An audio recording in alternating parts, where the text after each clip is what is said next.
Jadi hari ini kita akan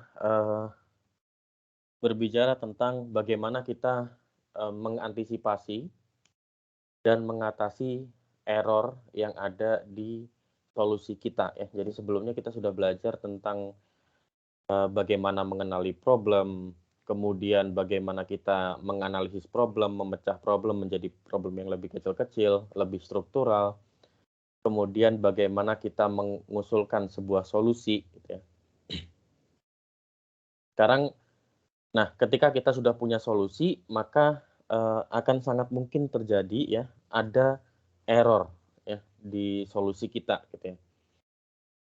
Ini yang kita bahas di hari ini ya, lagi-lagi bukunya masih diambil di materinya masih diambil di buku ini ya. Ada sekian, banyak topik yang dibahas ya. Jadi tujuan dari materi ini adalah, yang pertama menjelaskan tentang, teknik-teknik bagaimana untuk menghindari, mengantisipasi adanya error di solusi kita, tapi yang basic ya, yang, mungkin yang banyak dilakukan. Kemudian kita diskusikan bagaimana kita memitigasi efek dari munculnya error tersebut di solusi kita, sehingga kita tahu bahkan terkadang sebelum kita menjalankan solusi kita, kita bisa menebak kira-kira error seperti apa yang terjadi. Kemudian, mengenalkan tentang, pendekatan sistematis ya untuk, pengujian solusi kita. Ada 2 strategi yang dibahas yaitu top down dan bottom up. Kemudian, mmm, bentar,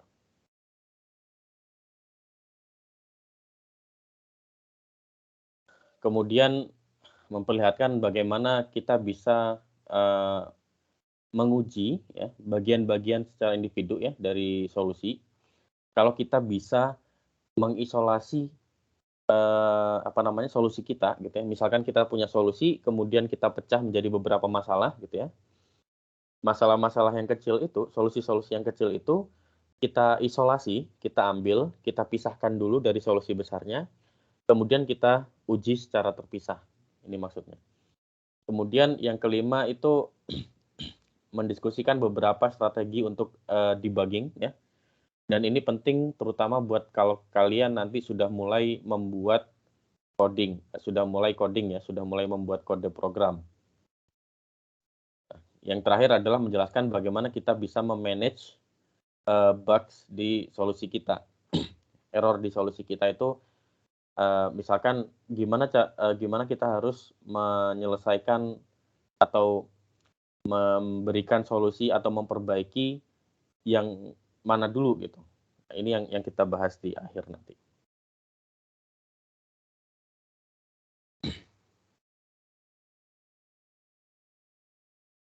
Nah, karena kita akan membicarakan error atau, mungkin kalau di program itu dikenal dengan bugs ya. Di awal kita pasti akan mempelajari apa itu bugs. Jadi apa itu bugs? Jadi, eee ada pernyataan dari, seorang ahli ya, programmer yang ahli, namanya Wilkes di tahun 1985 ya. Eee, dia dia menyesalkan sesuatu ya, di hidup dia karena dia terus, seperti ada yang menghantui dia, pikirannya gitu ya. Jadi, karena dia membuat sebuah program, dia tahu ketika program itu maksudnya dia sudah coba jalankan programnya itu jalan, tapi ada error. Tapi dia, yang dia pikirkan adalah error ini ada di mana itu nggak dapet-dapet, dan itu berbahaya ya. Contoh kalau misalkan kalian, eee, menjadi CEO sebuah, eee, perusahaan aplikasi besar gitu di Indonesia misalkan. Kemudian ketika program jalan, program terlihat jalan dengan, santai gitu ya, maksudnya terlihat jalan dengan normal gitu ya. Tapi sebenarnya masih ada error. Cuman kita nggak tahu nih errornya di mana gitu. Suatu saat pengguna dari aplikasi kalian menyadari error tersebut. Ketika mencoba sesuatu tiba-tiba kok hasilnya tidak sesuai yang diharapkan gitu dari usernya. Kemudian usernya komplain lah. Misalkan ada berjuta-juta user ya, dan dari sekian juta user yang komplain itu mungkin misalkan lebih dari 50%-nya gitu ya. Itu kan berarti parah ya. Tapi sebagai aplikator ketika nyari ini errornya ada di mana nggak ketemu-ketemu nih. Otomatis ya bisa jadi kita akan kehilangan customer gitu ya. Itu bahayanya ya. Jadi kita harus terbiasa punya pikiran bahwa solusi yang kita usulkan itu tidak akan sempurna. Jadi menurut kita solusinya itu perfect gitu ya, sempurna banget gitu. Tapi pada dasarnya solusi yang kita punya itu tidak ada yang benar-benar sempurna. Yang kalau misalkan sempurna itu 100% gitu ya mungkin masih 99,99% lah, masih ada peluang 0,01% atau seper 0,01 itu berarti 1/1000 ya. 1/10.000 gitu ya. Jadi dari 10.000 kasus hanya ada 1 kasus gitu ya. Tapi ini menjadi sesuatu ganjalan di solusi kita. Nah, bahkan di di perusahaan-perusahaan top dunia gitu ya. Perusahaan-perusahaan aplikasi top dunia seperti contoh WhatsApp atau misalkan jangankan dunia deh, di Indonesia misalkan aplikasi ojek online gitu ya. Itu aja semuanya kita pasti akan menemukan yang namanya bugs. Makanya setiap aplikasi itu ada versi-versinya dan selalu ada di-update ketika ada ide baru atau ada bug yang diperbaiki. Ya, bahkan bahkan seorang profesor pun ya, jangankan software engineer terbaik dunia gitu ya. Profesor di bidang software engineer, istilahnya guru dari software engineer itu, yang paling jago sedunia pun masih bisa membuat kesalahan. Masih bisa membuat program yang ada bugs-nya. Ya, memang kadang-kadang nggak semua orang mau mengakui bahwa program dia tuh ada bugs-nya, nggak. Karena kalau misalkan kita jualan program kita, tapi kita bilang ini ada bugs-nya di sini gitu. Ya, semua orang akan mencari jeleknya gitu ya. Dia tidak melihat bagusnya, tapi yang dicari adalah jelek-jeleknya saja. Gitu. Itu berbahaya. Ya. Jadi, seperti itu. Nah, jadi tadi kita sudah membicarakan tentang bug. Kita menyebut kata bugs. Ya. Apa sih pada dasarnya bug itu? Bug itu pada dasarnya kesalahan ya, atau kegagalan di sebuah solusi, walaupun hanya kecil ya kesalahannya, tapi bisa menyebabkan perilaku yang tidak sesuai dengan harapan kita. Itu bug. Nah, sebelum ke setelahnya ya, di sini ada yang bisa memberi saya contoh kira-kira bug yang pernah kalian temui dan tidak harus fatal ya, walaupun sekecil mungkin gitu ya. Bug yang dari aplikasi-aplikasi yang pernah kalian temui contohnya apa misalkan? Itu Pak, yang di Siup kan berapa kali sempat ngebug, itu satu bug. Bug apa? Nggak bekerja dengan baik itunya. Oke. Yang lain? Game, Pak. Game, contohnya apa? Game, Pak. The Elder Scrolls of Skyrim 5, Pak. Sapinya bisa terbang, Pak. Apanya? Game RPG, Pak. Ya. Itu sapi bug fisik. Ada NPC-nya bisa terbang gitu. Iya. Oke. Tapi sudah diperbaiki bug-nya. Developernya udah berhenti, Pak. Memang gamenya pasti kena bug, tapi diperbaiki sama moderator.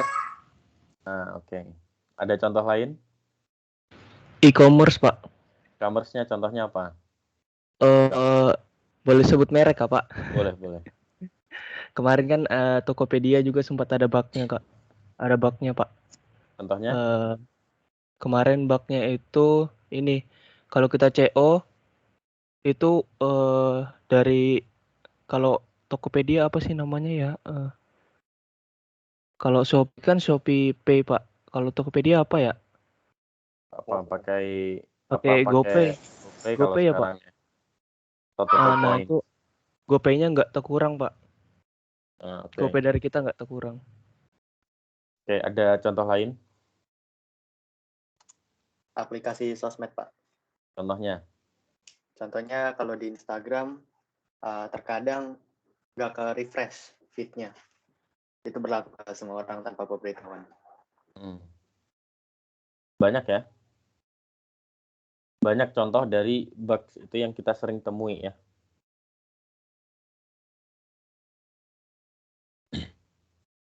Nah,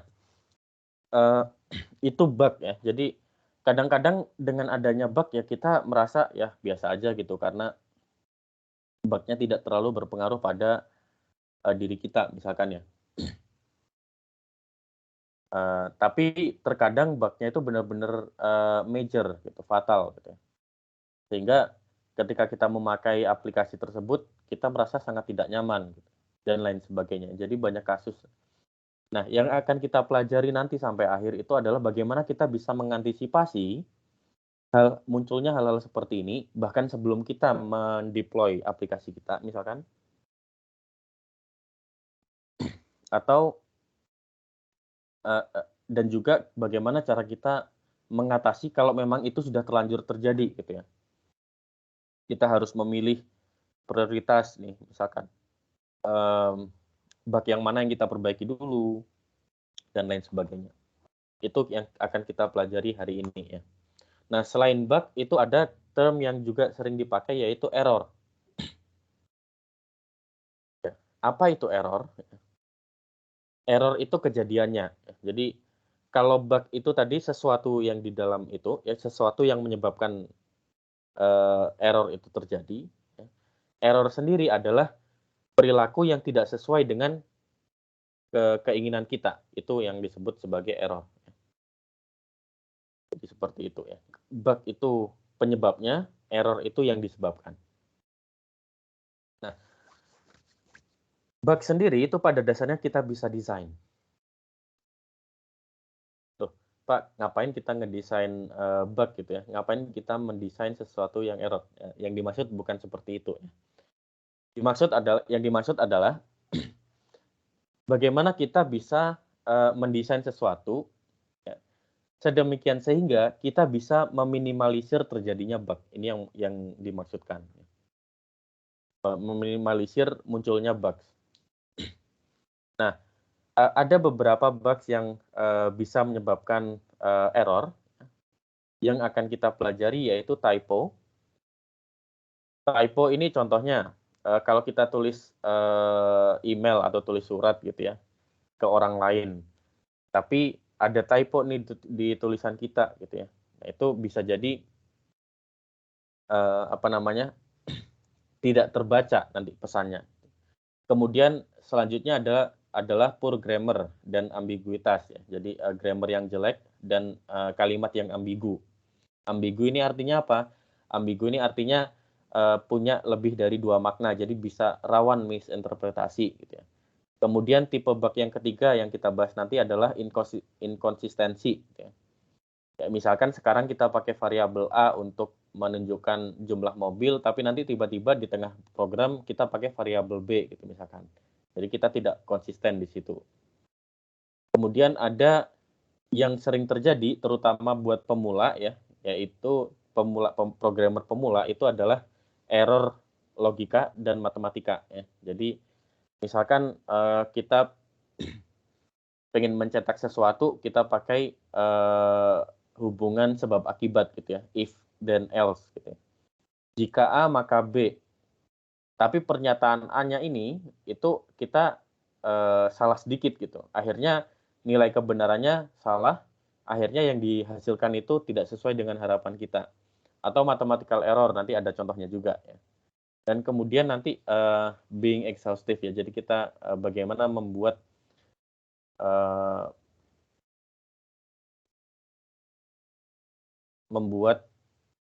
komputer kita itu bekerja terlalu berat.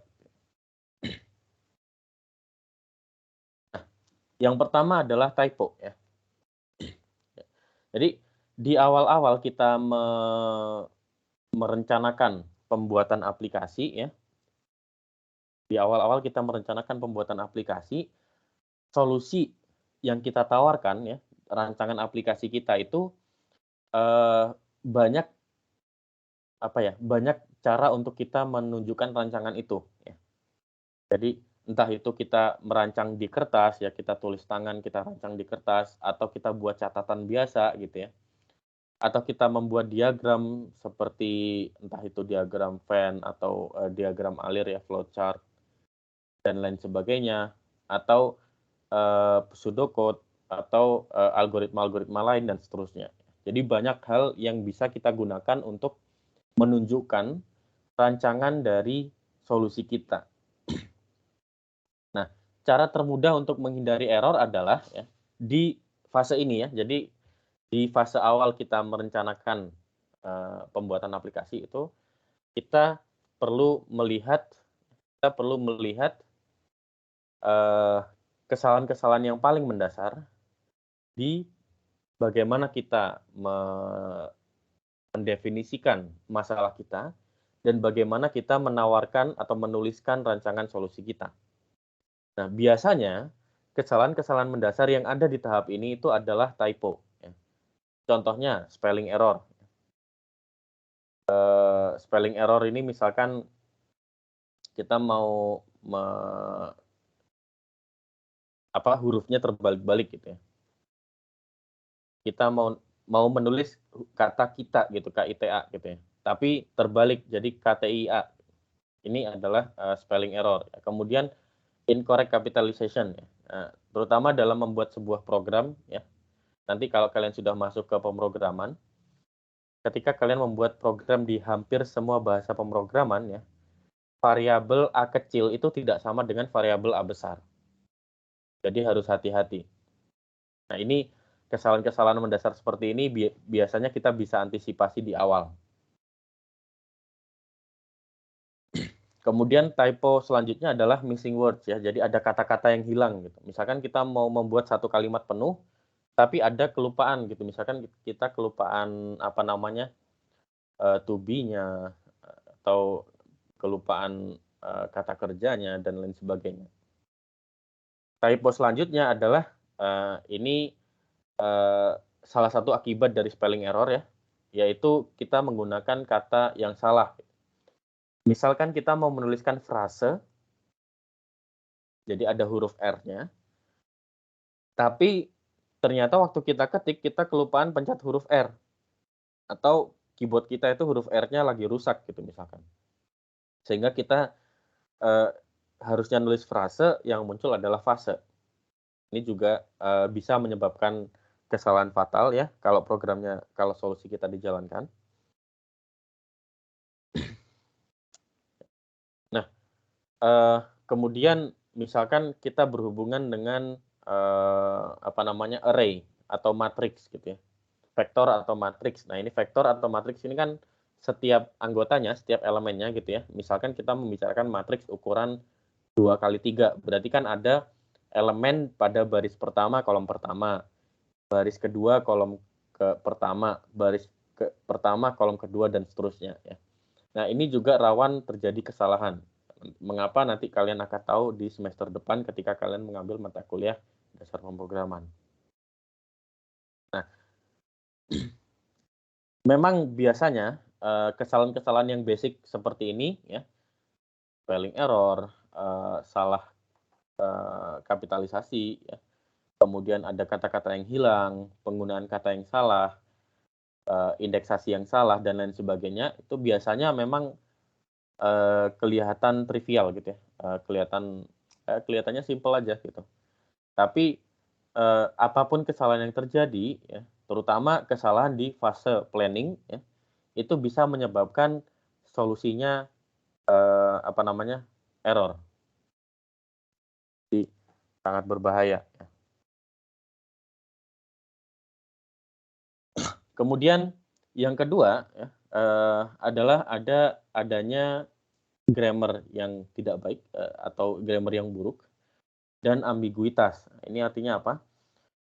Kita kadang-kadang ya misalkan bahasa kita berbicara langsung tatap muka ya, dengan bahasa kita formal, bahasa kita menuliskan surat gitu misalkan ya, itu kalau kita menuliskan surat yang formal itu kan ada aturannya ya.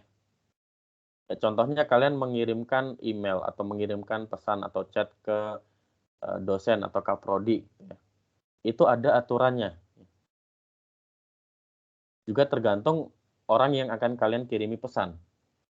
Contoh kalian mengirimkan pesan ke bule gitu ya, bule barat, entah orang Eropa atau orang Australia atau orang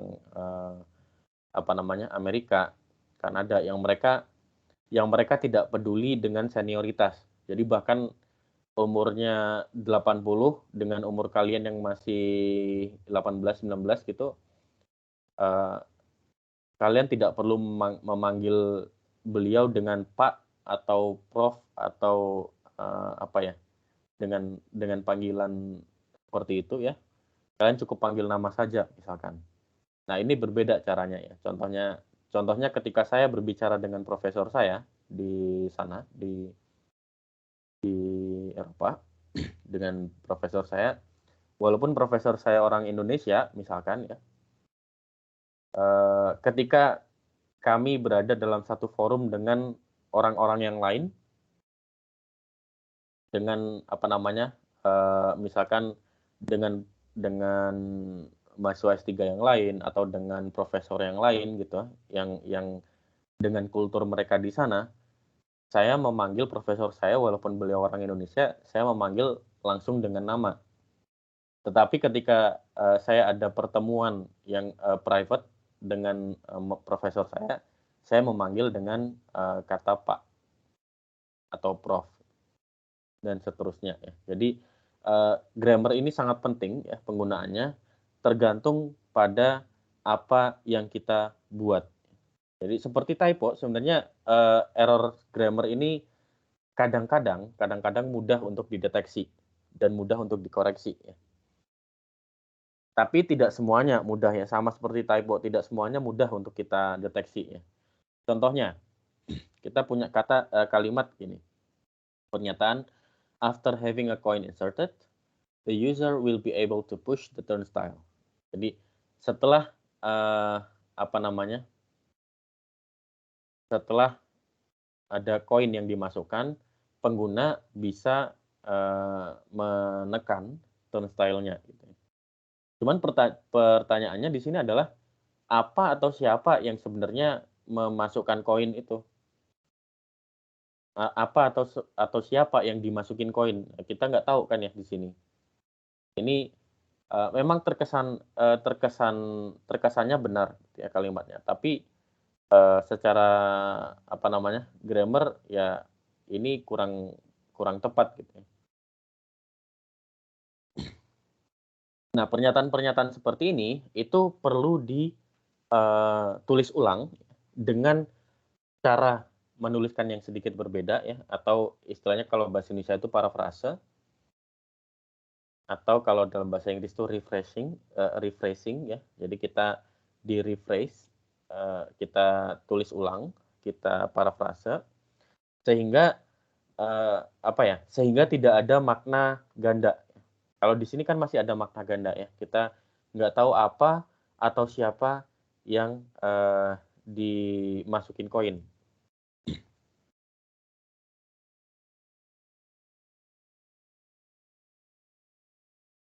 Terutama ketika kalian menghadapi pemrograman ya. Maksudnya apa? Ketika kalian membuat suatu program, maka kalian perlu ketika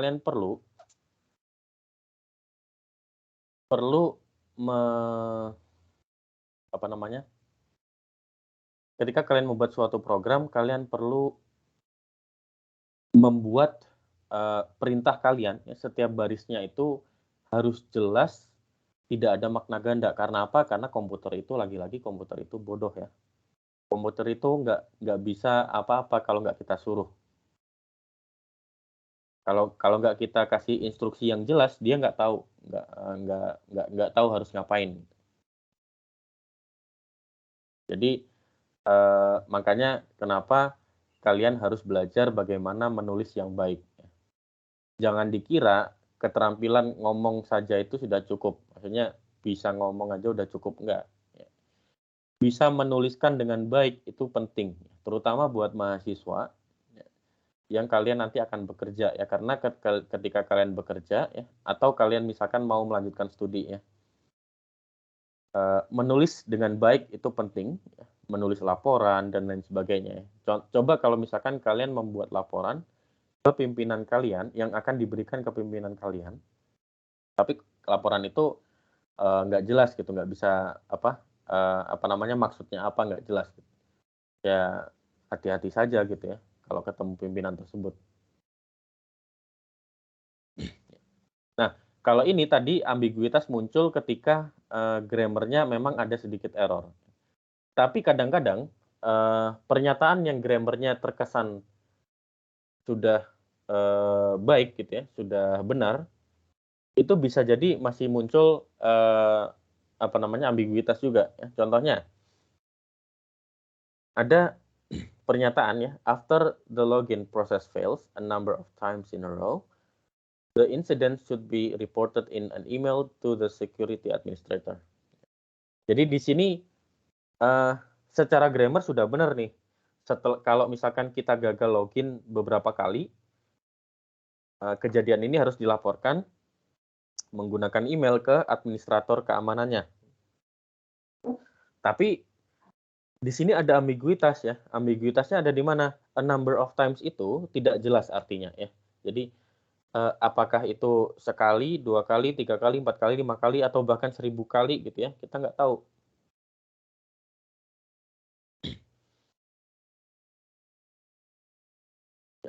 Memang pada dasarnya ketika kita masih merancang ya, mungkin oke lah kita tulis seperti ini dulu ya. Tapi ketika kita membuat programnya gitu ya, komputer tuh nggak tahu ya kalau kita kasih tahu a number of times saja ya, kita ngasih tahu kata-katanya adalah beberapa kali, komputer nggak akan tahu beberapa kali ini artinya apa gitu. Jadi kita harus benar-benar membuat kalimatnya punya makna yang sangat-sangat spesifik sedini mungkin. Jadi bahkan di fase ketika kita masih merencanakan pembuatan aplikasi itu kita sudah menulis detailnya sampai sedetail mungkin. Tidak boleh ada ambiguitas. Nah, kemudian bug selanjutnya itu bisa terjadi dari inkonsistensi ya. Jadi kita tidak konsisten dalam pembuatan solusi kita. Nah, di sini kita perlu membuat yang namanya semacam kamus gitu ya, semacam kamus, di mana kita punya kamus itu misalkan variabel apa digunakan untuk apa, variabel apa digunakan untuk apa, dan seterusnya. Dan kita harus mengikuti kamus yang kita buat ini kalau bisa 100% kita ikuti. Nah, nanti ada good practice ketika kalian baru belajar bahasa pemrograman apapun. Di antara good practice-nya adalah Anda bisa setiap sebelum memulai membuat program ya, kalian membuat kamus dulu nih, variabel apa artinya apa, variabel apa artinya apa, parameter apa artinya apa, dan seterusnya. Supaya ketika membuat program kalian sudah bisa ngelihat, oh kalau lupa lagi, oh kita cek ke atas, ini dipakai untuk apa, ini dipakai untuk apa, dan seterusnya. Nah, inkonsistensi itu biasanya terlihat kalau kita misalkan nih, kita sudah punya beberapa pernyataan ya, beberapa baris kode gitu ya. Kemudian ketika kita cuma baca per baris gitu ya, per pernyataan saja, ya maknanya oke lah, kita bisa paham dan itu sudah jelas gitu ya, sudah karena tadi sudah kita perbaiki dari sisi ambiguitasnya sudah kita hilangkan. Tapi ketika kita gabungkan pernyataan yang banyak ini ya, kita gabungkan mereka menjadi satu kesatuan. Nah, itu biasanya akan muncul kita bisa melihat adanya inkonsistensi dari misalkan dari variabel yang kita gunakan. Inkonsistensi juga biasa terjadi ketika kita bekerja dalam sebuah tim ya, tapi kerjanya sendiri-sendiri. Misalkan si A mengerjakan bagian 1, si B mengerjakan bagian 2, si C bagian ketiga, dan seterusnya. Tapi pada dasarnya bagian-bagian ini adalah bagian dari satu program. Nanti kalian bisa lihat bahwa, variabel yang digunakan beda-beda nih. Saya kalau misalkan saya ada looping gitu, saya biasanya pakai huruf I, tapi dia biasanya pakai huruf P, dan seterusnya. Nah, inkonsistensi ini pada dasarnya kalau dibandingkan typo dan poor grammar, grammar yang jelek atau ambiguitas itu biasanya lebih sulit untuk dideteksi.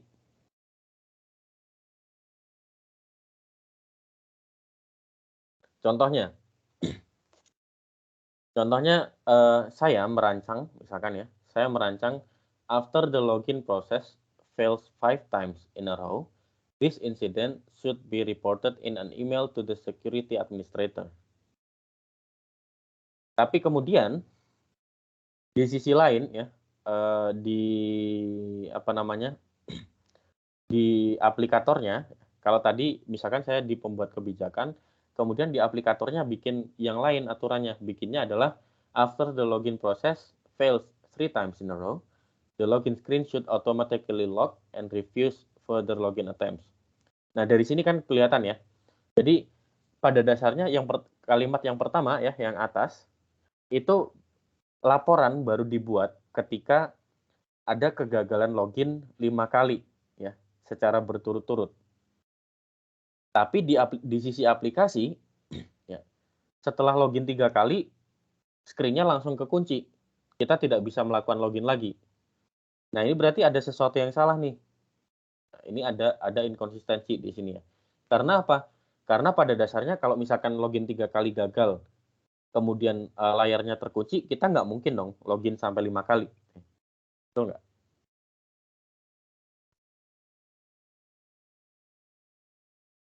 Berarti kira-kira bisa nggak di sini, maksudnya si security administratornya mungkin nggak dia dapat email dari kegagalan login ini?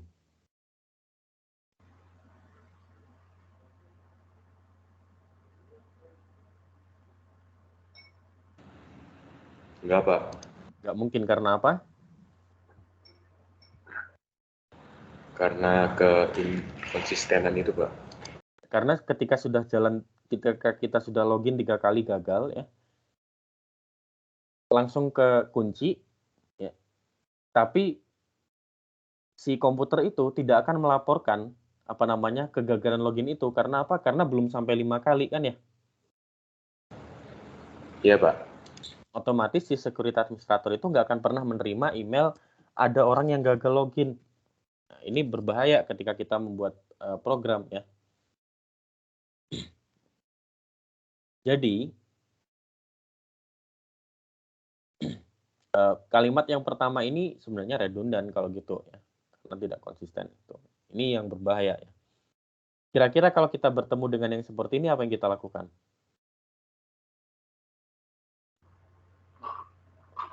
Kode.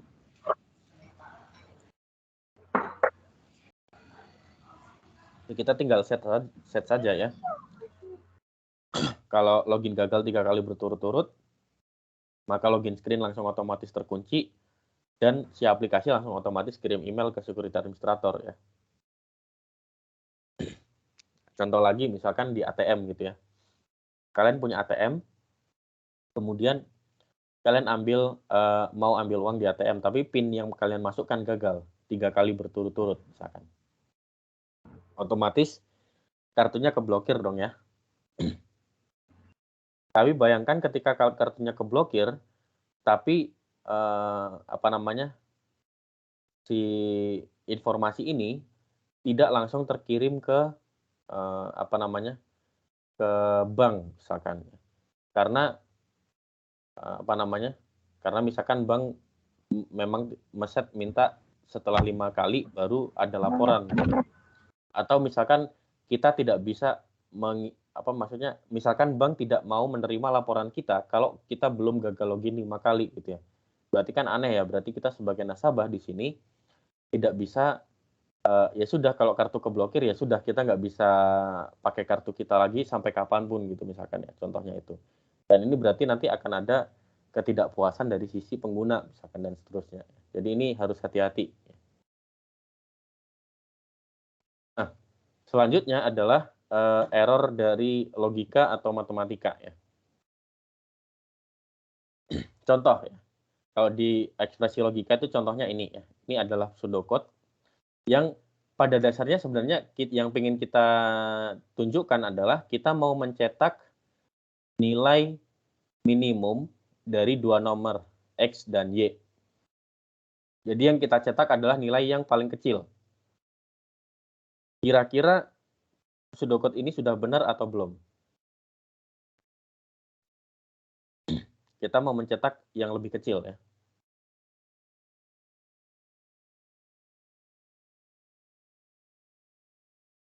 Bukan.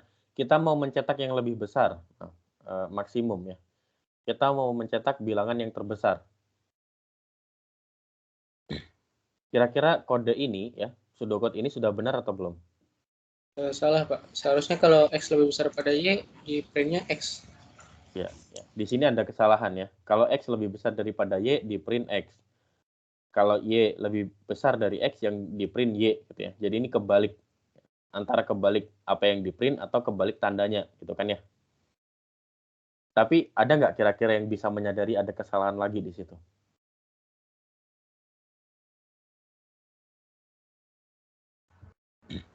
Otherwise ya Pak. Kata kunci dari pertanyaan saya adalah komputer itu tidak akan mengerjakan apa yang kita tidak tulis, apa yang kita tidak minta. Jadi kira-kira ada kesalahan lagi nggak di situ? Variabelnya nggak dideklarasikan, Pak. Oke. Selain itu, anggaplah variabelnya sudah dideklarasikan. Jadi nggak kita diberi nilai, Pak. Apa? Nggak di-input sama usernya. Nggak di-input nilainya sama user. Nggak di-input nilainya. Oke, sekarang anggaplah nilainya kita inputkan.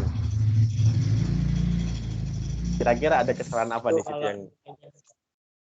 Kalau apa? Itu kalau nilainya X sama Y itu sama, nanti nggak jalan, Pak. Ya, oke. Nah, ini bagus ya, Roziki ya.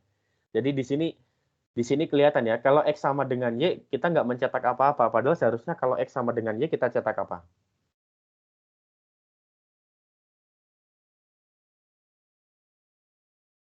Kita ingin mencetak nilai maksimum dari 2 nomor. Kalau X sama dengan Y, berarti kita cetak apa? Dua-duanya. Dua-duanya, Pak. Berarti bebas kan ya? Kalau X sama dengan Y, boleh kita cetak X, boleh kita cetak Y. Betul nggak? Iya. Iya, Pak. Di sini ada beberapa kesalahan yang terjadi ya. Jadi di sini ada error logika di sini. Nah, nanti ketika kalian sudah menghadapi hal-hal seperti ini ya, if else, ketika membuat program itu harus hati-hati.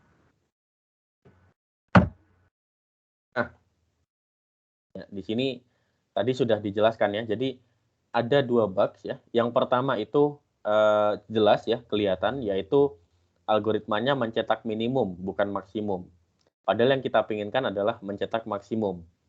Tapi yang kedua tadi yang disadari oleh Roziki ya, adalah kalau misalkan Y sama dengan X sama, berarti kalau kodenya cuma seperti ini nggak ada yang dicetak. Berarti ada yang salah di kode kita gitu ya. Nah, di sini contoh dari kode ini adalah apa ya? Apa yang didemonstrasikan oleh kode ini adalah error itu bisa jadi muncul dari ekspresi yang sebenarnya kelihatannya valid ya. Kalau X lebih dari Y, maka kita cetak Y. Selain itu, kalau Y lebih dari X, kita cetak X. Ini ekspresinya sebenarnya valid. Benar sebenarnya, secara grammar. Ya. Secara aturan benar. Tapi hasilnya tidak sesuai yang diharapkan. Nah, ini yang kita harus lebih hati-hati ya. terutama dalam membuat program. Ini terutama buat pemula itu sering terjadi. Saya yakin ini angkatan 2020 yang mengulang ketika kuis atau UTS atau UAS di mata kuliah PTIA atau Daspro tahun kemarin, itu mungkin kebanyakan terjadi kesalahan di sini gitu ya. Membuat kode yang kelihatannya benar sebenarnya secara sintaks benar, secara grammarnya benar, tapi secara semantik salah. Semantik itu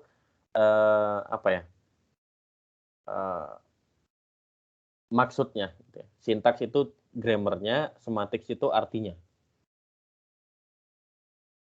Enggak, bahasa kasarnya seperti itu. Kemudian ada error dari matematis ya. Contohnya seperti ini ya. Kita punya ekspresi yang valid sebenarnya. E sama dengan M dibagi G. Misalkan ini adalah kita mau menghitung efisiensi dari kendaraan kita. Ya. Misalkan di MID gitu ya. Kita mau menampilkan berapa kilometer per liter dari mobil kita. Gitu. Berarti semakin tinggi kilometer per liternya, maka semakin efisien dan lain sebagainya.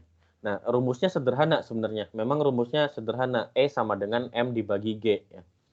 Tapi di sini ada kesalahan yang cukup fatal sebenarnya. Ya. M dibagi G ini maknanya benar ketika G-nya tidak 0. Ketika penyebutnya tidak 0. Ya. Tapi sekarang kita bisa bayangkan ketika kita reset counternya. Ya. Jadi semuanya kita set dari 0 lagi.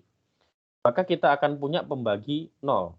Yang mana secara matematis itu nggak boleh ya. Jadi kalau misalkan kita punya sesuatu dibagi 0, maka ya akan error komputer kita gitu ya. Bahkan bisa jadi hanya gara-gara kesalahan seperti ini, kesalahan yang kecil, kesalahan yang terkesan kecil ya, tapi fatal karena komputer kita nggak punya solusi, dia bisa crash komputer kita.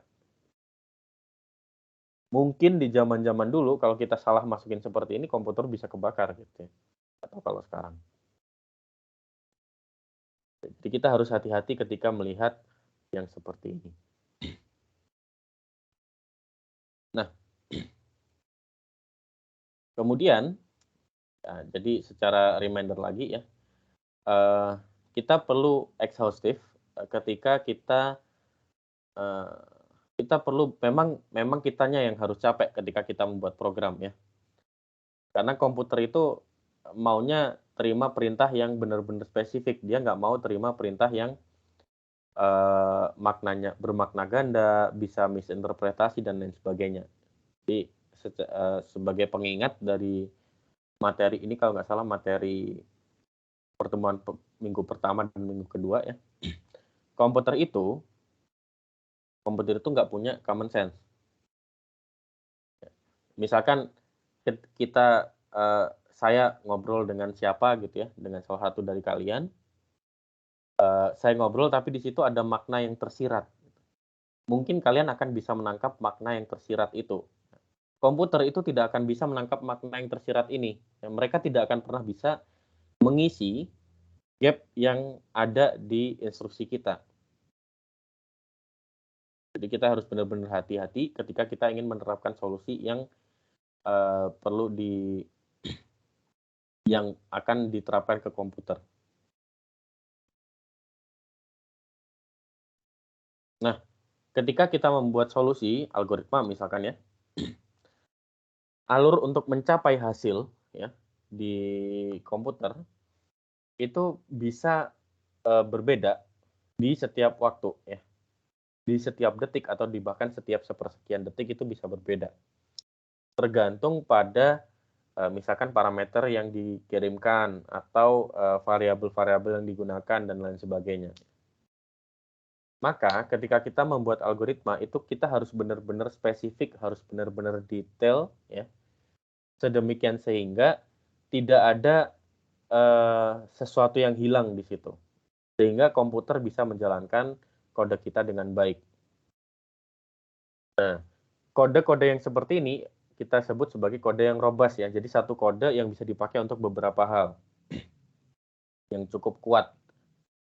Nah, cara membuatnya ya pada dasarnya ya sudah kita pelajari di 4 pertemuan pertama, yaitu kita harus berpikir kritis terhadap apa yang kita punya ya. Jangan sampai kita merasa solusi yang kita punya, solusi yang kita ajukan itu sudah solusi yang paling baik. Ketika kita merasa seperti itu, berarti kita yang tidak baik. Kecuali kalau kita sudah membuat solusinya, kemudian kita analisis solusinya sedalam mungkin ya, bolak-balik sampai kitanya sendiri lupa makan misalkan ya, kita analisis. Dan sudah setelah kita coba ke beberapa skenario, ternyata kode kita sudah benar-benar sesuai dengan harapan kita, ya sudah kita bisa percaya bahwa oke, kode kita sudah baik. Gitu. Tapi walaupun seperti itu ya, lagi-lagi tidak ada kode yang sempurna. Maka kita harus berpikir kritis, yang mana kebetulan mata kuliahnya kalian ambil di semester ini ya. Kita harus kritis terhadap solusi yang kita punya. Kalian bisa bayangkan ketika bahkan dari masih waktu zaman sekolah gitu ya, setiap ujian gurunya pasti sebelum kalian mengumpulkan jawaban kalian, gurunya pasti meminta kalian untuk memeriksa kembali jawaban kalian sebelum kalian mengumpulkan. Ini disinilah kemampuan berpikir kritis itu diperlukan. Nah, secara umum lagi selain kita perlu berpikir kritis terhadap solusi kita perlu melihat conditional ya. Jadi conditional itu hubungan if dan else ya. Jadi yang seperti ini tadi ya, if dan else ini itu karena di situ biasanya terjadi banyak kesalahan ya. Dan looping. Nah, looping ini juga nanti ketika kalian sudah mempelajari coding, conditional dan looping ini adalah dua hal yang akan cukup sulit untuk dipelajari, terutama untuk pemula.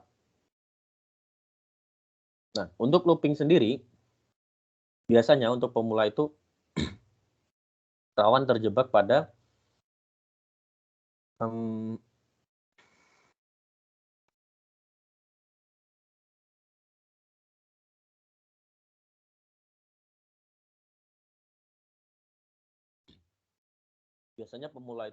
rawan terjebak pada looping yang nggak berhenti-berhenti. Jadi kesannya kayak kita membuat program gitu ya. Di dalamnya itu ada loopingnya. Kemudian program kita jalankan.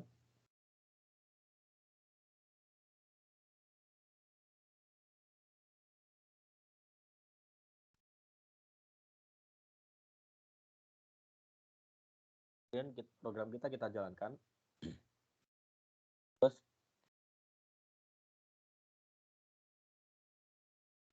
terkesan seperti programnya berjalan dengan baik. Tapi kok nggak selesai ini programnya gitu. Padahal harusnya sudah selesai. Nah, ini berbahaya ya, karena sering terjadi error di situ.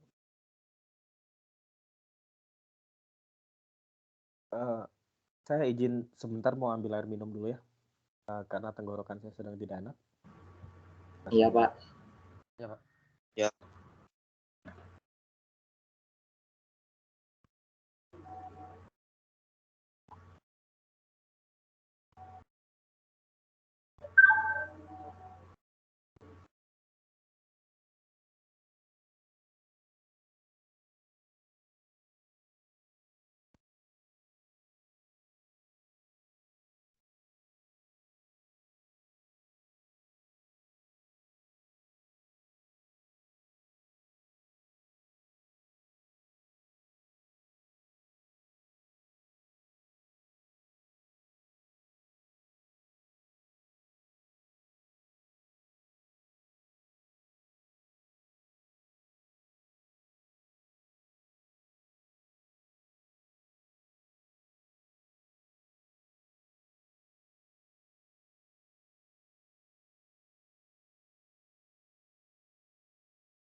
saya sudah kembali.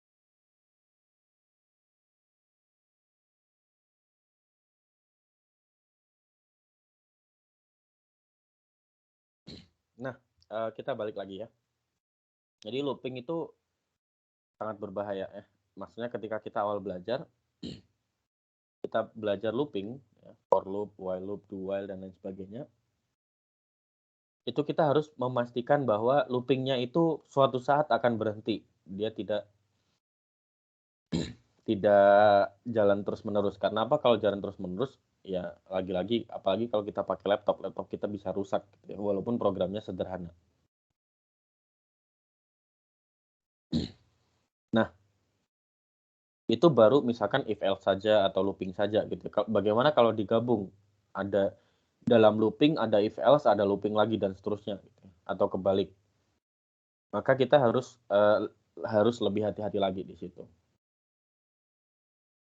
Nah, secara umum kan kita di sini sebagai pengusul solusinya ya. Kita yang menuliskan solusinya. Biasanya kalau kita membuat usulan, itu biasanya kita imparsial. Artinya apa imparsial tuh? Kita merasa solusi kita sudah terbaik gitu ya. Jadi kadang-kadang sangat sulit bagi kita untuk melihat bahwa ya sebenarnya ada masalah di solusi kita gitu ya. Karena kita terlalu memikirkan ini sudah jalan kok, programnya bisa jalan gitu. Tapi kita nggak pernah memikirkan kalau mungkin ada masalah di kode kita misalkan. Nah, di antara solusi yang tips yang cukup baik adalah kalian bisa minta pendapat ke orang lain. Bahkan ke orang yang tidak tahu masalah kalian sekalipun.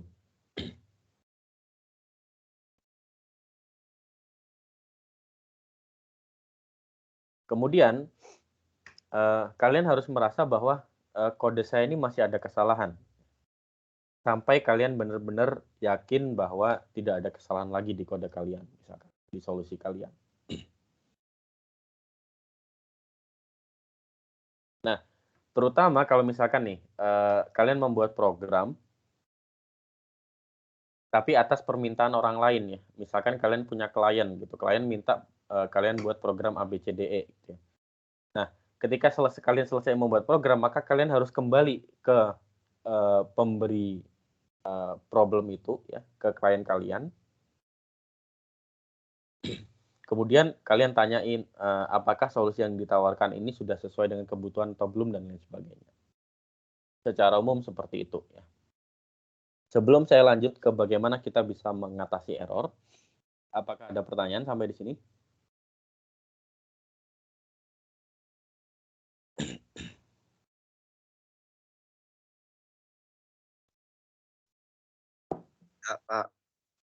Enggak ada. Nah,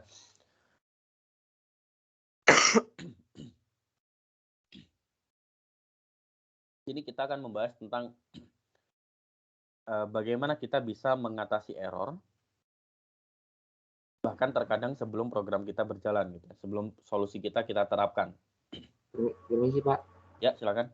Tadi kayaknya ada yang mau bertanya tuh Pak. Siapa?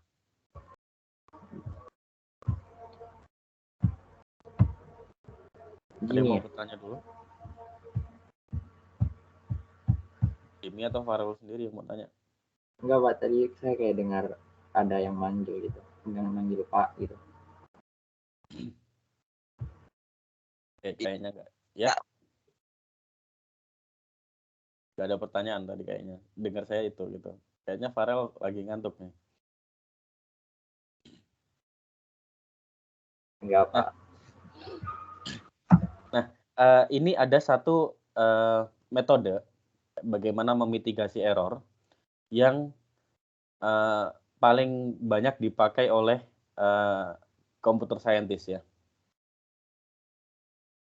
Jadi metode ini disebut sebagai defensive programming. Mengapa? Karena di sini kita menjadi orang yang defensif banget. Kita yang hyperprotective lah bisa dibilang. Jadi salah satu caranya adalah ketika kita membuat solusi ya, ketika kita merancang solusi, kita langsung membuat syarat dulu nih. Solusi ini dijalankan jika syarat ini terpenuhi. Nah, ini yang disebut sebagai kita menjadi defensif nih. Karena kita langsung membuat dinding dulu ya, kita membuat protective barrier. Kita membuat dinding dulu, yang mana yang bisa masuk ke dinding ini, itu cuman yang memenuhi syarat-syarat yang kita tentukan. Selain itu nggak akan dikerjakan. Ini yang disebut sebagai getting defensive ya, atau kalau dalam computer science itu kita biasa kenal dengan istilah defensive programming. Nah, biasanya defensive programming ini akan banyak menggunakan kondisional ya, if then else itu akan dipakai ketika kita membuat program defensif. Kita misalkan program kita hanya jalan ketika sesuatu yang dipenuhi, berarti kita perlu if then else ya, dan lain sebagainya. Nah, jadi pendekatan ini itu pada dasarnya kita verifikasi dulu nih. Ya, contohnya gini. Kalian sekarang mau bepergian ke luar kota, naik kendaraan umum, itu kan ada syarat-syaratnya ya. Atau kalau misalkan mau masuk mall, ada syaratnya. Syaratnya pakai aplikasi, misalkan aplikasi itu ya. Dan di aplikasi itu harus sudah ada sertifikat vaksinnya, misalkan. Jadi ini adalah proses getting defensive ya. Jadi kita mempertahankan diri dulu, memproteksi diri dulu. Kita cuma membuka diri kepada orang-orang yang memenuhi syarat. Nah, ini yang analoginya seperti ini. Nah, contoh lagi kalau di dunia engineering gitu ya. Kalau kita mau mendesain kendaraan atau mau mendesain lift gitu ya, elevator, itu pasti ada yang namanya fail safe ya. Nah, fail safe ini sebenarnya proses kita defensif. Jadi kalau sesuatu yang kita tidak harapkan terjadi, maka kita langsung misalkan otomatis kita shutdown komputernya atau otomatis kita cut prosesnya dan lain sebagainya. Nah, di elevator sendiri ya contohnya, kalau tanpa listrik gitu ya, misalkan elevatornya tidak ada listrik, maka secara otomatis kita set bahwa rem dari elevator ini nyala. Jadi remnya bekerja.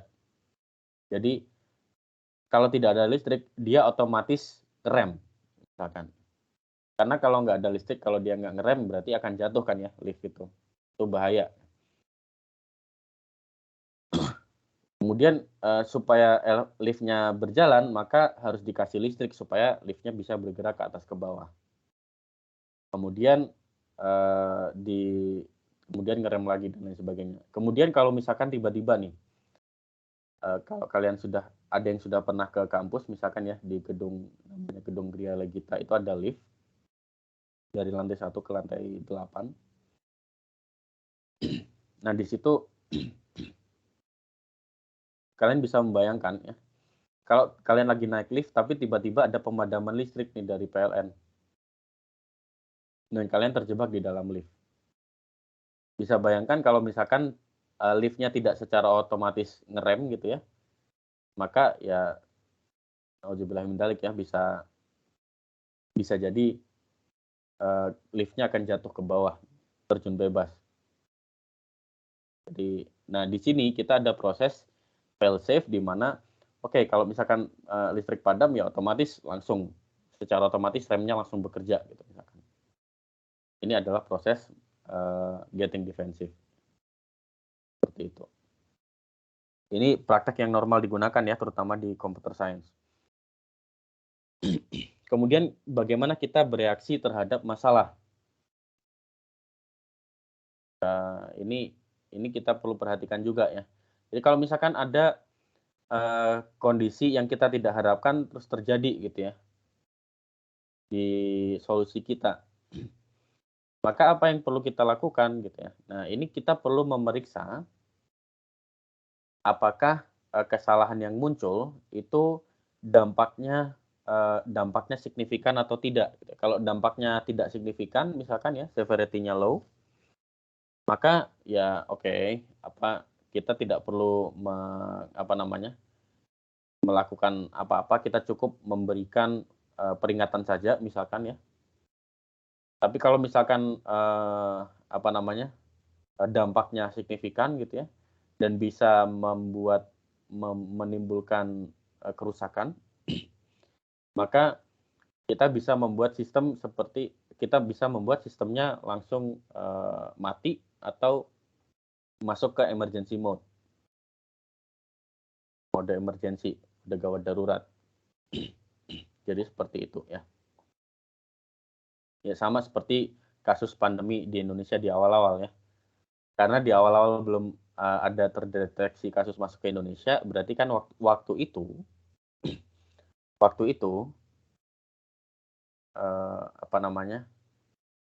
mungkin dampaknya tidak terlalu signifikan gitu ya. Jadi cuman ada pesan-pesan dari Menkes kita waktu itu.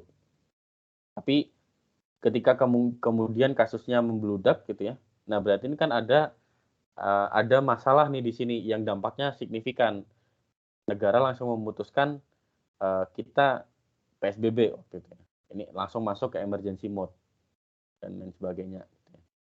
Nah, kemudian yang perlu kita perhatikan lagi kalau kita bereaksi terhadap error, ya, kalau ada error baru kita memunculkan reaksi gitu ya. Kita harus melihat apakah sistemnya itu interaktif atau tidak. Interaktif atau tidak ini maksudnya apa? Apakah kalau misalkan ada kegagalan terjadi, sistemnya ini memberikan pertanyaan ke kita, apakah kita mau langsung shutdown atau masuk emergency mode atau ya sudah tetap dijalankan saja gitu. Nah, kemudian yang kita perlu perhatikan lagi apakah sistemnya ini transaksional atau tidak. Jadi transaksional itu maksudnya kalau kita mau beli sesuatu gitu ya di marketplace. Kemudian ketika kita bertransaksi atau di ojol gitu ya, kita mau beli makanan lewat ojol. Ketika kita bertransaksi, kita baru pencet pesan, tapi terus tiba-tiba kita berubah pikiran gitu ya. Kita bisa balik ke langkah sebelumnya, yaitu kita cancel pesanannya.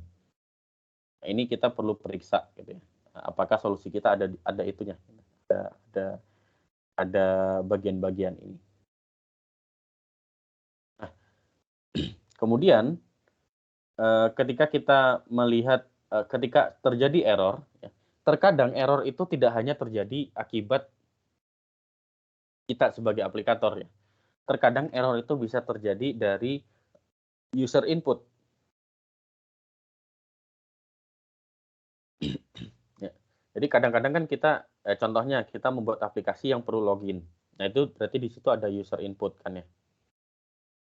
Kita harus tahu bahwa manusia itu tempatnya salah dan lupa ya. Sehingga kita harus memberikan asumsi bahwa pengguna itu akan ada kemungkinan pengguna itu memasukkan atau memberikan input yang tidak sesuai dengan yang kita mau. Contohnya, misalkan di solusi kita itu kita butuh input dari user, tapi inputnya harus angka. Di antara kesalahan yang sering terjadi adalah ketika kita menuliskan angka 0, ya, itu kadang-kadang tertukar dengan huruf O. Ya, jadi harusnya kita masukkan 90, tapi kita masukkan 9O misalkan. Nah, ini kesalahan dari input user. Kemudian kadang-kadang juga input itu perlu kita masukkan pada range tertentu. Nah, misalkan kalau kita ngomongin IP 4 gitu ya, IP version 4, maka range angkanya itu kan dari 0 sampai 255 ya. Nah, ini berarti ada range-nya. Jadi kita harus pastikan bahwa inputnya ada di dalam range tersebut. Ini diantara cara kita memitigasi error gitu. Jadi kita bisa defensif ya, misalkan kalau yang kita inputkan bukan angka, maka kita langsung memberikan pesan kepada user untuk input lagi. Kalau misalkan yang kita inputkan di luar dari range yang kita punya gitu ya, maka user diminta untuk memasukkan memberikan input baru yang sesuai dengan range yang kita mau dan lain sebagainya.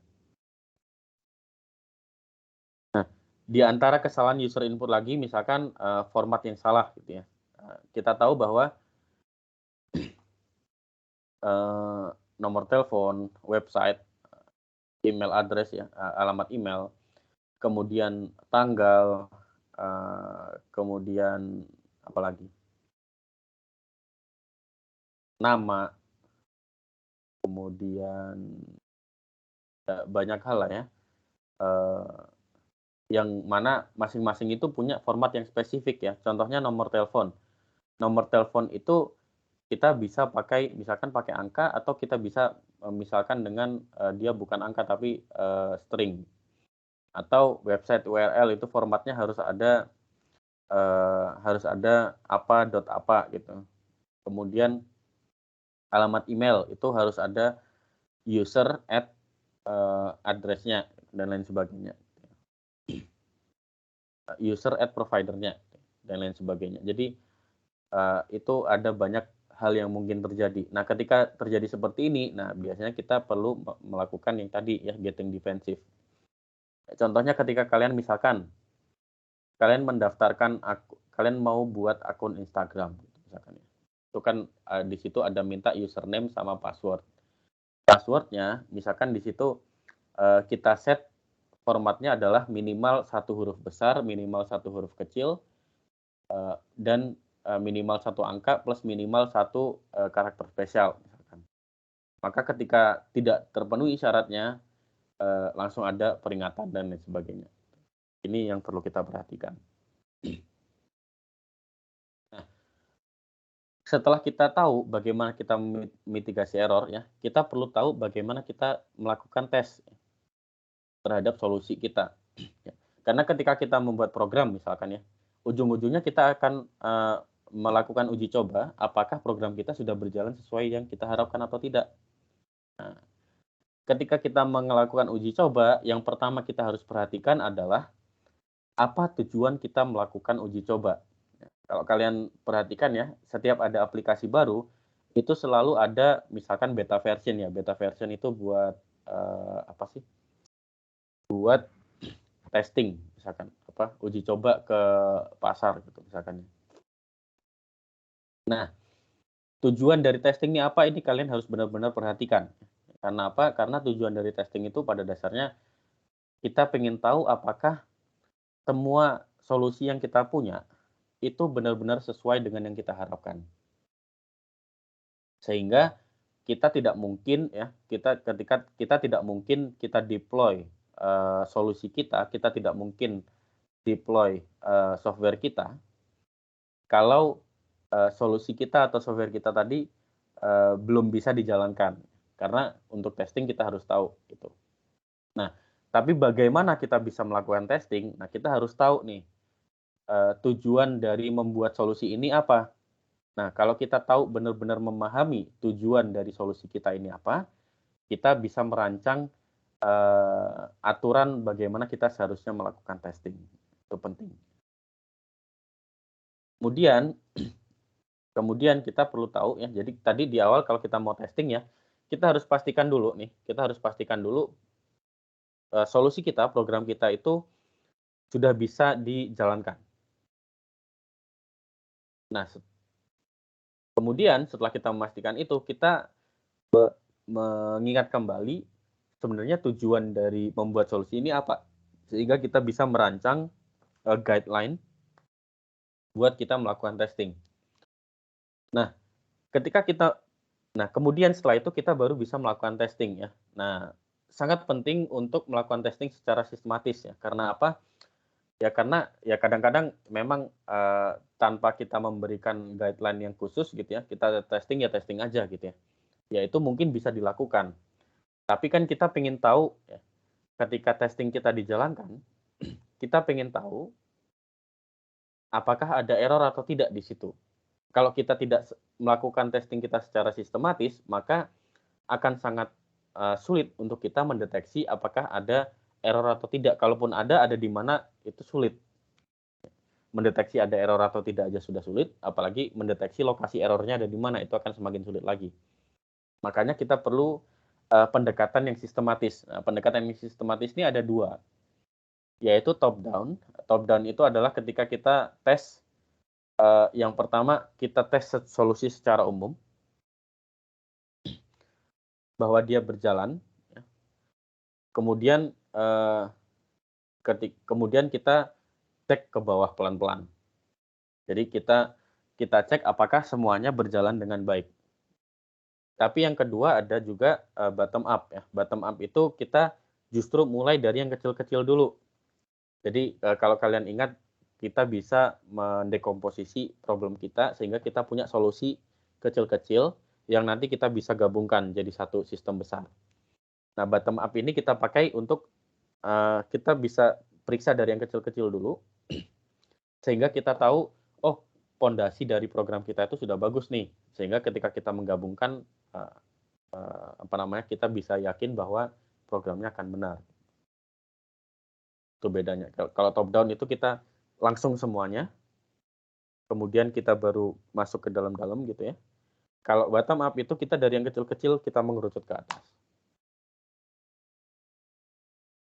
Di sini ada tabel, ya, apa keuntungan dan kerugian menggunakan top down dan bottom up ya. Top down itu diantara keuntungannya adalah kita efektif untuk mencari mencari kegagalan dari desain secara umum. Karena top down ini yang kita lihat langsung general dulu. Dan di antara keuntungannya lagi adalah bisa kadang kita akan lebih nyaman, kadang kita lebih semangat kalau kita tes langsung full sistemnya. Karena mungkin kalau misalkan mau ngetes yang sistem kecil-kecil terlalu ribet gitu ya, langsung aja tes secara umum full sistem. Tapi kerugiannya di sini adalah sangat sulit untuk digunakan kalau sistem atau solusi kita, program kita itu sebenarnya belum selesai. Jadi top down ini bagus kalau misalkan program kita sudah full, kita anggap 100% selesai, istilahnya sudah siap dikomersialisasi, tapi kita perlu tes dulu, ya sudah. Kemudian karena kita mengetesnya secara umum ya, kalau kita menemukan kesalahan itu kita perlu yang namanya placeholder ya. Jadi kalau ada bagian-bagian yang belum selesai atau ada kesalahan-kesalahan itu kita kasih tanda. Karena apa? Karena kalau nggak ada itu ya akan sulit untuk kita melokalisasi di mana sih bug-nya gitu, di mana errornya. Nah di sini bottom up bekerja ya. Di sini bottom up bekerja. Kalau kita mau melihat yang kecil-kecil, ini biasanya lebih gampang pakai bottom up. Terutama ketika kita masih awal-awal membuat programnya dan seterusnya. Nah, ketika kita melakukan testing yang bottom up, kita bisa testing part-part individual ya. Jadi part-part kecil kita tes satu-satu.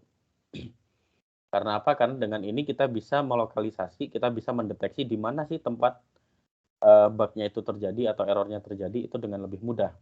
Nah, tes yang seperti ini kita sebut sebagai unit test ya, tes satuan.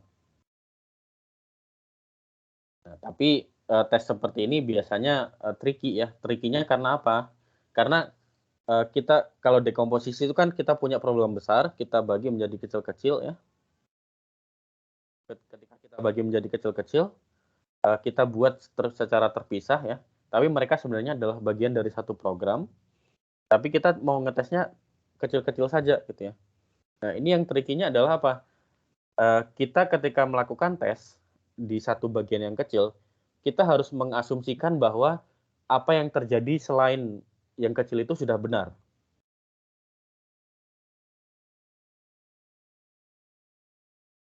Ini yang sulit, bagian yang sulit.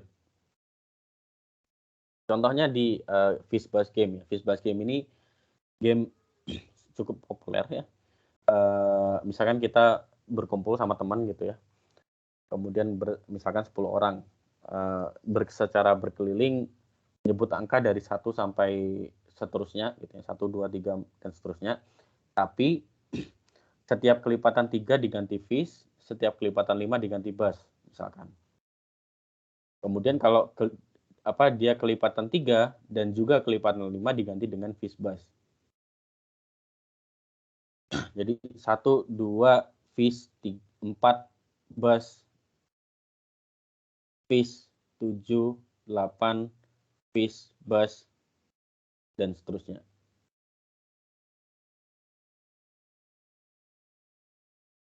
Di sini salah satu pemain kalah ketika menyebutkan sesuatu yang tidak sesuai dengan aturan. Nah, di game ini kita bisa memeriksa part-part individunya. Caranya gimana? Kita pisahkan.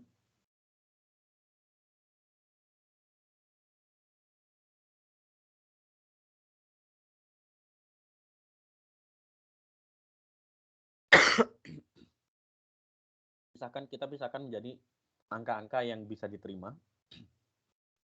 Yang bisa diterima itu berarti dari 1, 2, 3 dan seterusnya.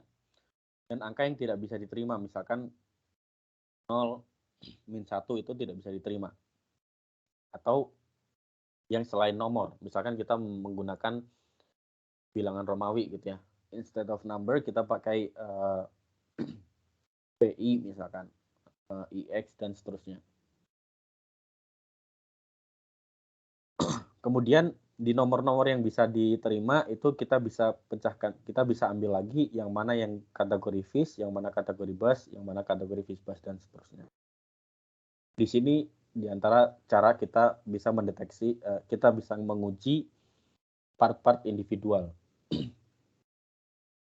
Nah, yang penting lagi dari proses menawarkan solusi adalah debugging.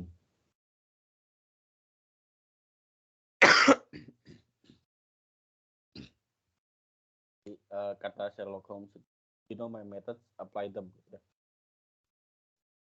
Jadi ketika kita melakukan tes atau menguji solusi kita di dunia nyata ya, kadang-kadang itu terjadi error yang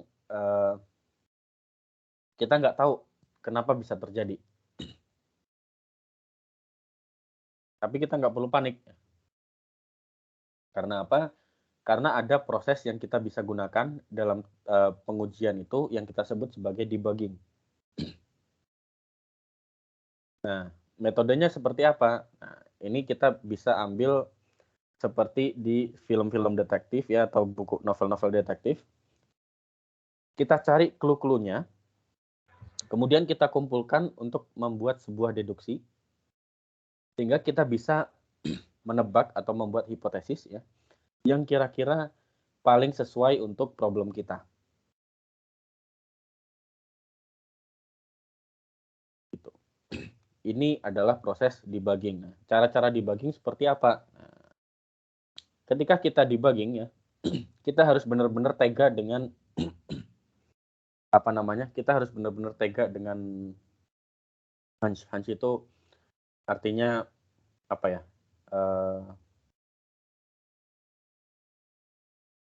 Hunch itu seperti firasat. Jadi kita harus benar-benar tega dengan firasat kita. Kalau kita punya firasat, aduh, kayaknya ada kesalahan di sini nih, kita harus langsung cek ke situ. Jadi kalau kita punya firasat tertentu gitu ya, langsung cek ke solusi kita. Karena apa? Karena kita yang bikin sistemnya. Jadi kita punya kita punya sense of belonging ya. Jadi kita merasa oh ini punya kita gitu solusinya. Jadi kita tahu nih sebenarnya solusinya akan berjalan baik. Tapi kemudian ketika program berjalan ya, kita punya firasat, oh kayaknya tadi ada yang salah ya. Kita langsung cek lagi. Nah, tapi ketika firasat ini kita sudah periksa dan kita yakin bahwa firasat ini salah gitu ya, langsung buang. Jangan dipikirkan lagi. Karena apa? Karena kalau kita pikirkan terus-menerus, seperti yang tadi quote yang paling awal ya, dari Wilkes, kita bisa terjebak pada apa namanya, firasat yang itu nggak selesai-selesai. Ya. Jadi kita bisa jadi sampai kita mati pun kita masih kepikiran, aduh program yang dulu tuh ada salah apa gitu ya. Padahal sebenarnya nggak ada salah. Nah, kita perlu memperhatikan ada yang istilah yang namanya Occam's razor ya. Occam's razor ini pada dasarnya prinsip dari problem solving yang mana kita kalau kita mau menyelesaikan sesuatu, kita mulai dari yang paling mudah dulu. Jadi kita pakai asumsi seminimal mungkin ya, sesimpel mungkin yang kira-kira kita bisa kerjakan. Kita jangan bayangkan solusi yang besar dulu ya. Ya contoh ilustrasi yang sempat saya sampaikan di pertemuan-pertemuan sebelumnya ya. Kalau kita mau membuat aplikasi ojol gitu ya, misalkan kita CEO Gojek atau Grab atau Uber gitu ya.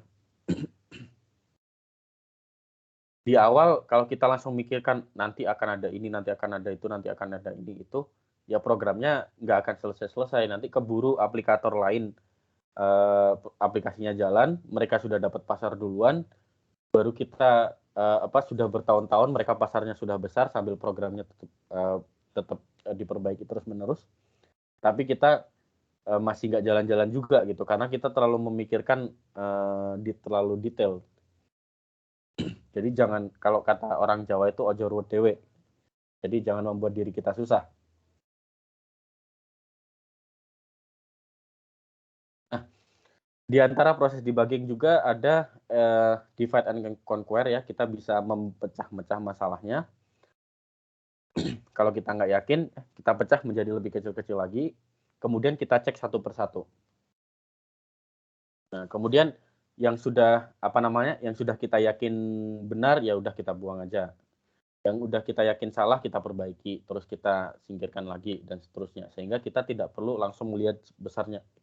Karena kadang-kadang sekali lagi kalau kita langsung melihat besarnya ya. Kalau kita langsung melihat besarnya itu terkadang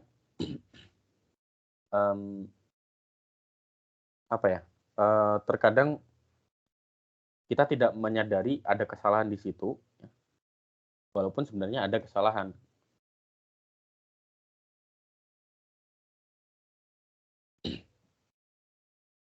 Nah, yang penting lagi ketika kita debugging ya, ketika debugging itu kan kita mau menghilangkan atau mau membuang sumber masalah. Maka kita cukup mengubah sumber masalah itu ya satu persatu, jangan langsung semuanya gitu ya. Contoh saintis misalkan saya orang kimia misalkan ya, saya ingin melakukan eksperimen, kemudian kok eksperimen saya gagal gitu ya. Nah, yang dilakukan oleh saintis itu pada dasarnya cukup mengganti satu persatu ya, atau misalkan saya mau membuat vaksin COVID gitu ya. Maka oke, kalau kadarnya sekian gitu, ternyata kadar sekian gagal. Oke, kita perbaiki, kita naikkan sedikit atau kita turunkan sedikit dan seterusnya. Jadi kita gantinya dikit-dikit, jangan langsung berusaha mengganti sebanyak-banyaknya. Karena apa? Karena dengan mengganti sedikit-sedikit itu kita bisa keep track ya, apa saja yang kita ubah. Sehingga kalau misalkan dengan mengganti sedikit itu gagal, kita bisa langsung kembali ke sebelumnya, ke versi sebelumnya. Jadi kita kembali ke versi sebelumnya lagi, kita perbaiki lagi, kita cek lagi, dan seterusnya. Kalau kita langsung ganti semuanya, susah bagi kita untuk kembali ke versi sebelumnya. Ya. Jadi kita perlu menggantinya ya satu-satu ya, jangan semuanya. Nah, nanti ini kalian akan banyak pakai ketika sudah mulai bikin pseudocode atau flowchart atau bahkan langsung coding di C++ atau Python atau Julia atau bahasa pemrograman apapun. Nah, selain itu, ketika kita debugging, penting juga bagi kita membuat log. Ya. Jadi kita ambil analogi saintis tadi ya. Saintis itu kalau kita melakukan eksperimen, ya kita selalu membuat catatan. Oh, apa yang terjadi, apa yang tidak terjadi, dan seterusnya. Sehingga dari log ini, dari catatan kita tahu mana yang salah. Ini penting di proses debugging. Contoh ketika kita membuat membuat sebuah proses looping. Kita pengen loopingnya terjadi 5 kali. Gitu. Maka kita bisa setiap proses looping, kita cetak angka dari berapa langkah ke berapa looping itu. Ini kita anggap sebagai log kita. Itu contohnya. Ya. Ini nanti trik-triknya gimana, ada banyak. Kalian bisa banyak baca di internet, sudah banyak seperti ini. Cara logging untuk debugging. Nah, yang penting lagi ya bagi kalian adalah tracing. Tracing ini biasanya bagus untuk di awal ya. Tracing ini artinya apa? Kadang-kadang kita tidak bisa mendiagnosis problem langsung dari komputernya. Misalkan kita jalankan komputernya, terus ada looping di situ, ternyata dia terjebak pada looping yang tidak pernah berhenti gitu ya, looping yang tak kunjung selesai. Maka kalau seperti itu mau kita logging ya, kita kasih log, kita cetak langkah keberapa dan seterusnya, itu belum tentu kita bisa mendapatkan errornya. Nah, yang bisa kita lakukan seperti ini adalah kita bisa melakukan tracing ya. Tracing itu kita lakukan dengan tangan. Kita anggap kemampuan berpikir kita saat ini seperti komputer gitu ya. Jadi kita baca algoritma kita sendiri satu persatu dengan tangan. Kemudian kita dari situ kita bisa cek. Oh, kira-kira ada salah di mana. Tapi tracing sendiri sekarang itu sudah banyak toolsnya di komputer. Nah, cuman nanti setelah UTS ya akan ada materi tentang tracing, ya, latihan tracing, dan di situ kalian akan melakukan tracing dengan tangan.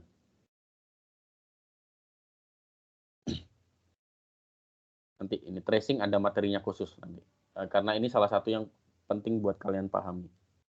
Contoh tracing seperti ini ya, kita punya kode ini, let minus 0, n sama dengan 1 ya. Jadi kita buat variabelnya minus n di awal 0 1.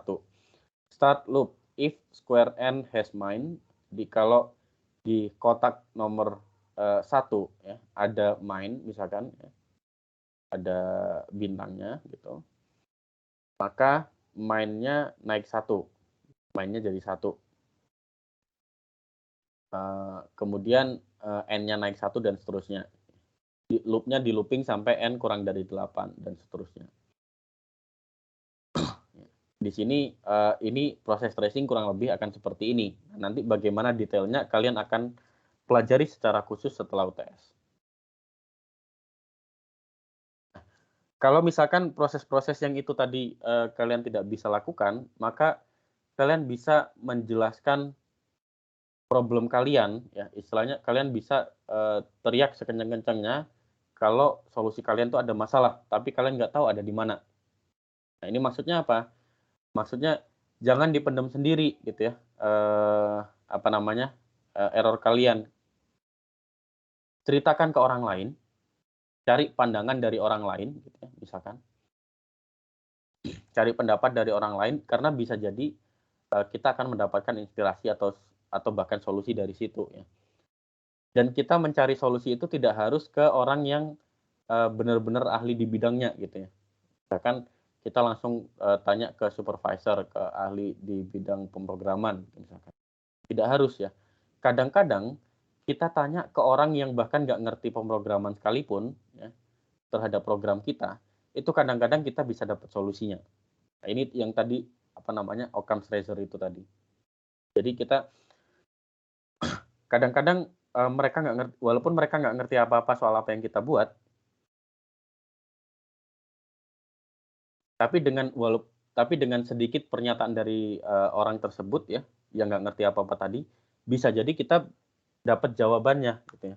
Jadi kadang-kadang problemnya itu sangat simple, sehingga jawabannya itu seharusnya sangat mudah. Tapi karena pemikiran kita itu sudah terlalu jauh gitu ya, sudah terlalu kompleks, sampai bahkan problem yang simple itu kita lupa. Ya contohnya kita sudah belajar kalkulus setingginya dalam-dalamnya gitu ya. Sampai misalkan kita belajar asal usul rumus dari luas lingkaran misalkan. Sampai kita sudah belajar itu asal usul rumus dari luas lingkaran ya. Tapi saking kita sudah paham asal usulnya gitu ya, sampai kita lupa bahwa sebenarnya kalau nulis luas lingkaran itu kita sudah punya formulanya yang jadi gitu. Kadang-kadang seperti itu. Nah, itu analoginya yang kita perlu perhatikan. Itu adalah di antara proses debugging ya. Sampai sini apakah ada pertanyaan?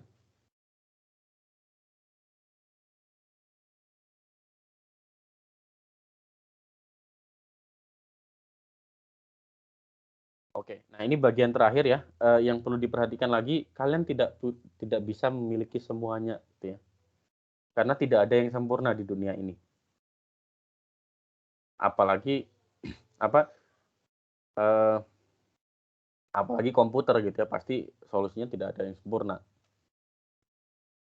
Nah, di sini kita perlu memikirkan ya, kalau kita menemukan error, ya, kita testing, kita sudah debugging gitu ya. Kita tahu lokasi errornya di mana, daftar kita sudah punya list errornya apa saja gitu ya. Kita perlu memilih dulu. Error yang mana yang harus kita perbaiki lebih dulu. Di sini kita perlu memilih dengan cara apa? Di semua software di seluruh dunia itu ada bug-nya. Seperfect apapun software tersebut ya, itu pasti ada bug-nya. Apalagi pemula gitu ya, yang bikin itu pasti ada bug-nya. Nah, tapi tidak semua kesalahan-kesalahan itu bisa diperbaiki serta-merta diperbaiki ya. Jadi kita perlu tahu yang mana yang kita perlu perbaiki dulu gitu, atau yang mana yang perlu kita buang dan lain sebagainya. Nah, pada dasarnya semakin sering kita latihan, semakin mudah kita memeriksa ada kesalahan di mana dan cara memperbaikinya. Sehingga di sini ya, ketika kita baru belajar memperbaiki ya, di awal-awal yang kita perlu cek adalah oke, kalau kita punya daftar error, daftar bug gitu ya, dan error yang diakibatkan, kita perlu cek sesignifikan apa ini bug ini terhadap solusi kita misalkan. Nah, biasanya signifikansi ini itu bisa biasanya dilambangkan dengan apakah dia minor atau moderate atau major atau critical. Sehingga kalau gini kan kita tahu ya, kalau bug-nya itu critical terhadap terhadap software kita gitu misalkan, maka kita harus selesaikan ini dulu gitu ya. Yang minor kita bisa belakangkan dan lain sebagainya ya. Kemudian selanjutnya kita perlu memeriksa yang mana yang prioritasnya lebih tinggi gitu ya. Contoh yang prioritasnya lebih tinggi itu misalkan bug yang bagian dari program kita yang sering dipakai atau error yang paling sering terjadi. Sehingga kalau sering terjadi ya berarti prioritasnya paling lebih tinggi dan lain sebagainya ya. Sehingga di sini kita perlu memperhatikan sesignifikan apa bug kita ya, dan apakah bagaimana prioritasnya. Nah, di sini ada severity priority matrix ya. Jadi matriks untuk mengukur signifikansi dan prioritasnya ya. Seperti ini contohnya ya. Jadi ada prioritas high sampai low dan severity atau signifikansinya dari low sampai high juga. Dan di sini kita bisa cek nih, misalkan yang severity-nya low tapi prioritasnya high, itu logo misalkan. Yang berhubungan dengan logo gitu. Atau yang apalagi yang ini severity-nya high, priority-nya high. Misalkan sistemnya itu crash ketika login, maka mau nggak mau kita harus selesaikan ini dulu gitu ya. Kalau yang severity-nya low, priority-nya low, seperti ya hanya kesalahan spelling gitu ya. Ya ini bisa diperbaiki belakangan gitu, selama dia tidak penting-penting amat lah ke program dan lain sebagainya ya. Itu materi hari ini ya. Jadi itu sudah selesai, tapi lagi-lagi ada PR yang kalian harus kerjakan dan dikumpulkan sebelum kuliah Selasa depan. Sampai di sini sebelum saya akhiri, apakah ada pertanyaan?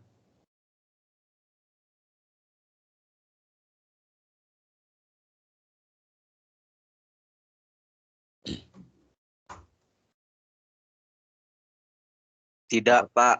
Tidak. Kalau tidak ada, kuliah hari ini saya akhiri sampai di sini ya.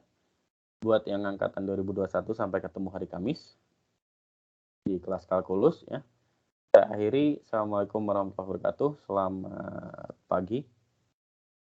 Terima kasih, Pak. Waalaikumsalam. Terima kasih, Pak.